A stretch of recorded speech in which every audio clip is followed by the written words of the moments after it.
Metagross Freak here. I was trying a new camera angle with this particular video, so sorry if things are wonky. I probably won't do it again for future videos. Hey there, this is Metagross Freak. Today we're doing a review of a figure I've shoved done a while ago. We're looking at Power of the Primes, Voyager class, Terracon, Hun-Gurrr. I like the color scheme of the kind of pale white with like violet. I also kind of like the fact that he turns into a two-headed dragon. Yeah, so kind of cool. Just like with Starscream and Alita 1 and Grimlock, he comes with the Combiner feet and turns into the Combiner chest. He also includes a Combiner Enigma. This one in particular is referred to as the Terracon Enigma, which is essentially the same Enigma that comes with, it looks like the same Enigma that comes with Alita 1, but instead of being black with yellowish green, it's violet with yellowish orange. Yeah, let's get into it and take a look. Alright, here is Hun-Gurrr in robot mode, and he looks pretty good. I do think it's ironic, though, he has 4 Decepticon logos in his robot mode. He has a traditional tampograph on his right shoulder. He has 2 smaller Decepticon logos on his backpack, and his left shoulder has a more traditional Reveal the Shield style logo inside the pentagon. So that's kind of interesting. He comes with a number of accessories, including the purple and yellow Terracon Enigma. He also comes with 2 of the Prime Armor Combiner feet, which can attach to his arms. Or you can also attach them using the 5mm peg there as some kind of rifle, I don't know. A Tight Master or Prime Master can fit in the cockpit piece, I guess you could call it that. Or you could always just put a Enigma there. There is also storage for his Enigma on the backpack if you flip up that panel there. In fact, because of the way the Enigma works,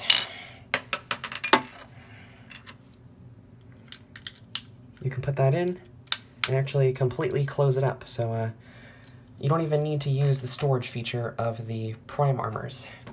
Interesting thing, though, is these Prime Armors have these little guns on it, unlike the Prime Armor that came with Alita 1, Grimlock, and Starscream. It doesn't have the little talons, it has these little guns. So even though he doesn't naturally have any weapons other than his brute strength, you could potentially give them gun gauntlets. In addition, he also has these claw-like features that, although they're designed for the alternate mode, can flip up to give him theoretically spiked knuckle dusters, which I think is kind of a cool look. It's not great, but I think it's a good look. That's just my opinion, though. And you may also notice he has some pretty sturdy legs compared to other Transformers I've dealt with recently. And the heels actually lock in place, which, you know, if you remember, we've had some figures where their heels don't lock into place. So he's actually pretty sturdy. The only downside I'd say is because of the design.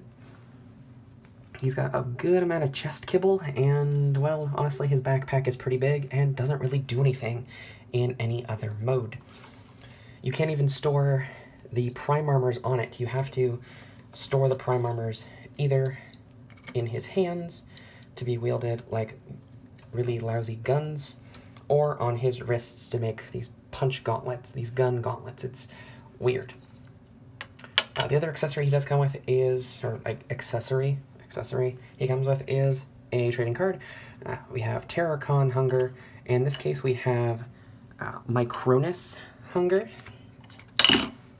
In this case, we have Micronus Hun-Gurrr. It says, power links to share his ability to forge missiles from food scraps. Well, that's kind of cool. He eats things, then turns that into missiles. That's pretty neat. And just because of that, here we have Micronus. We're going to change our little baby. He's actually smaller than Hun-Gurr's chest.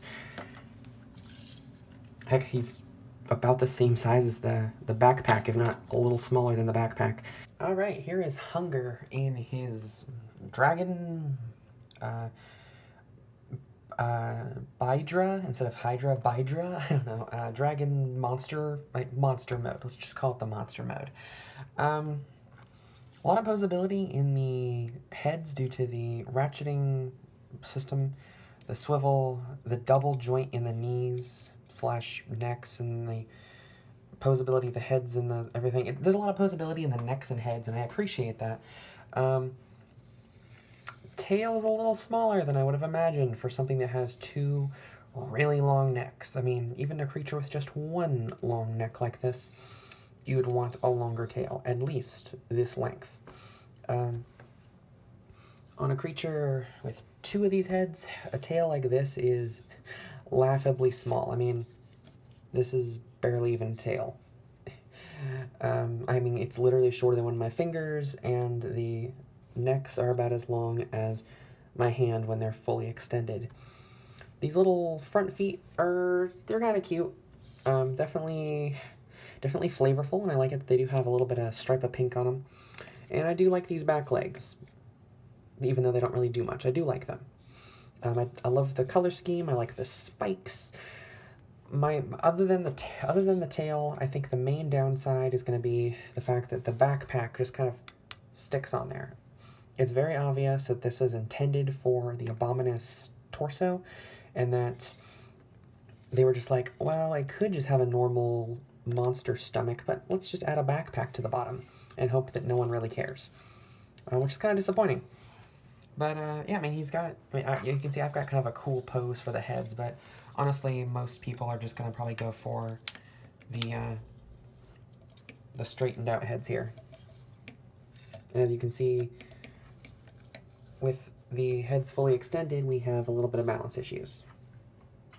The prime armor pieces can attach to the back thighs, like so, allowing you to get some armor, I guess, some armor emplacements, or thigh armor.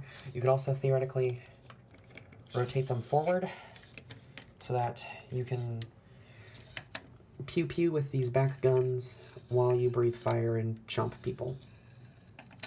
I don't know, up to you. For comparison, here we have with Studio Series Brawl, obviously a lot less compact, and definitely a lot more sci-fi fantasy than the more realistic.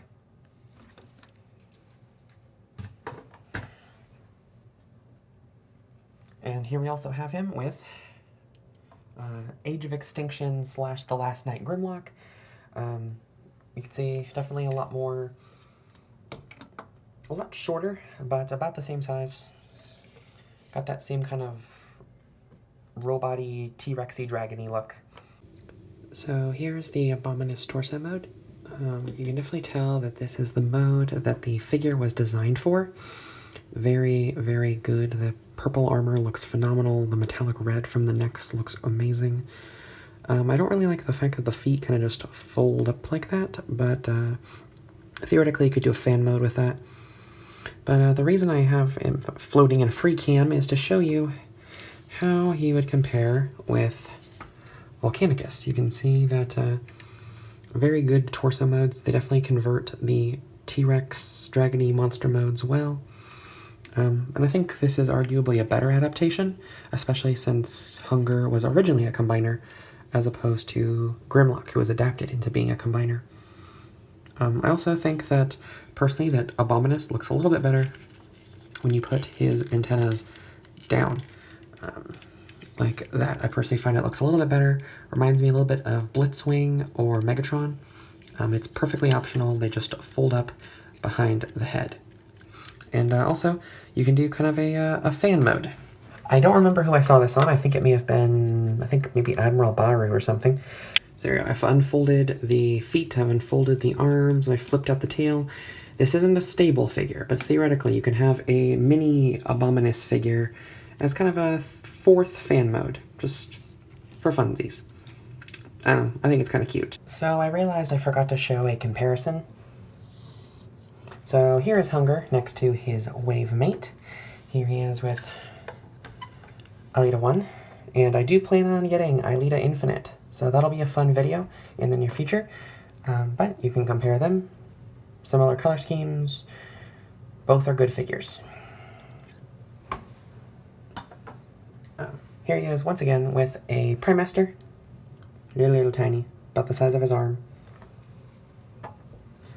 And then just for another Decepticon Voyager, here he is with one of my personal favorite figures, Fall of Cybertron Soundwave. That's right, we haven't seen this guy in a while. Obviously they are very, very different, but they both have kind of that Cybertronian G1 kind of look. Anyway, this has been my review for Transformers, Power of the Primes, Voyager Class Hun-Gurrr. I think this is a cool figure. I think he's cool on his own. I think he makes a great torso for any combiner. I don't know if I'm going to get Abominus, but considering how much I like this figure, I might actually consider it now, though I probably will wait until his limb components are on sale, because I don't want to have to pay full price for all the limbs. Anyway, until next time, I've been Metagross Freak, and I'll see you all next time. Bye!